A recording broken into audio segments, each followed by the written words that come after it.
மின்கட்டண உயர்வு கண்டிப்பாக மக்கள் மத்தியிலே ஒரு அதிருப்தியை ஏற்படுத்துவது எனக்கு இயல்பான, நான் ஏற்றுக்கொள்கிறேன். அவர்களுடைய வருத்தத்திலே நானும் பங்கேற்றுக் கொள்கிறேன். என்னை பொறுத்த வரைக்கும் மின்வாரிய வாரியத்தை நீங்கள் சீர்தெய்ய வேண்டும். அதுக்கு இருக்கிற கடன் சுமையை குறைக்காவிட்டால் இந்த மின் கட்டணம் எல்லாத்தையும் குறைக்க முடியாது. ரெண்டாவது, நம்ம ஊர்ல இருக்கிற பவர் ஜெனரேட்டிங் பிளான்ட் எல்லாம் ரொம்ப பழைய பிளான்ட், அதெல்லாம் எஃபிஷியன்சியா கிடையாது. அதெல்லாம் ஸ்கிராப் பண்ணி புது இன்வெஸ்ட்மெண்ட் கொண்டு மோர் எஃபிஷியன்ட் பிளான்ட் போட்டு அப்புறம் டிரான்ஸ்மிஷன் லாஸை குறைக்கணும். அதாவது இந்த மின் திருட்டு, அப்புறம் இயல்பாகவே டிரான்ஸ்மிஷன் லாஸ் ஆகிறதெல்லாம் குறைக்கணும். அதுக்கப்புறம் அந்த ஃபைனான்சியல் ரீஸ்ட்ரக்சரிங், அந்த கடன் சுமையை குறைக்க வேண்டும். அந்த கடன் சுமையை குறைக்காத வரைக்கும் மின் கட்டணத்தை குறைப்பது மிகவும் சிரமம்.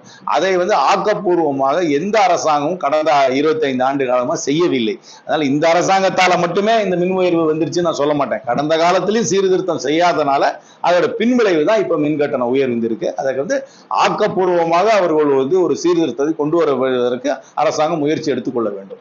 மறைந்த தலைவர்கள் ஒரு சில கட்சிகள் ரொம்ப அவதூறா பேசுறது, அவங்க கீழ்த்தரமான வார்த்தைகள் பேசுறது சமீப காலமா வளர்ந்துருக்கு. இப்ப கூட ஒரு கட்சி தலைவர் கலைஞரையும் ஜெயலலிதா மேடத்தையும் இது ஒரு ஆரோக்கியமான அரசியல் கிடையாது.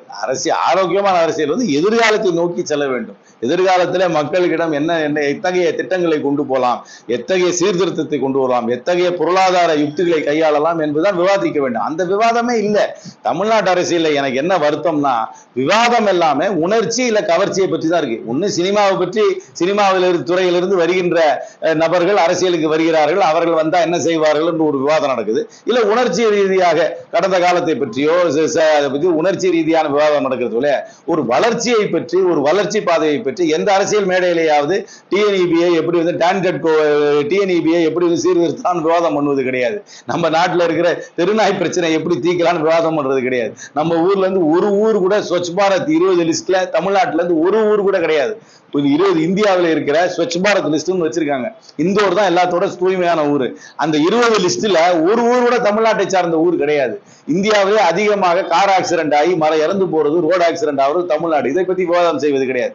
தமிழ்நாட்டு அரசியல் முழுக்க உணர்ச்சி கவர்ச்சியை நோக்கிதான் செல்கிறதே தவிர வளர்ச்சியை பற்றியோ ஆக்கப்பூர்வமான விஷயங்களை பற்றியோ அரசியல் மேடையிலே விவாதிப்பது இல்லை என்பது எனக்கு வருத்தம் அளிக்கிறது, மிகவும் வருத்தம் அளிக்கிறது. இதை காவல்துறை கட்டுப்படுத்த வேண்டும்.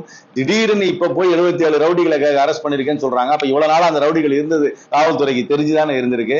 அதனால இது உள்நோக்கு பகைக்கு தனிப்பட்ட விரோதத்துக்காக அந்த கொலை நடந்திருந்தாலும் கூலிப்படையின் மூலமாக நடக்கும் கொலைகளை கட்டுப்படுத்த வேண்டிய கடமை அரசாங்கத்திடம் தான் இருக்கிறது. அதை கட்டுப்படுத்த வேண்டும். ஆனா இதற்கு தீர்வு என்கவுண்டர் கிடையாது.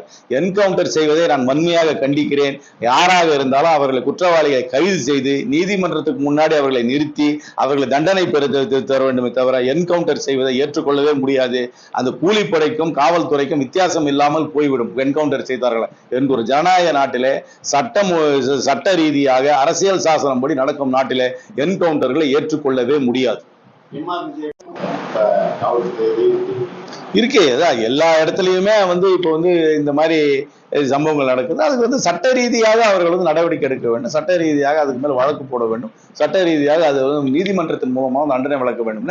அதுக்கு நீதிமன்றத்தை தாண்டி யாருக்கும் தண்டனை வழங்குவதை ஏற்றுக்கொள்ள முடியும்.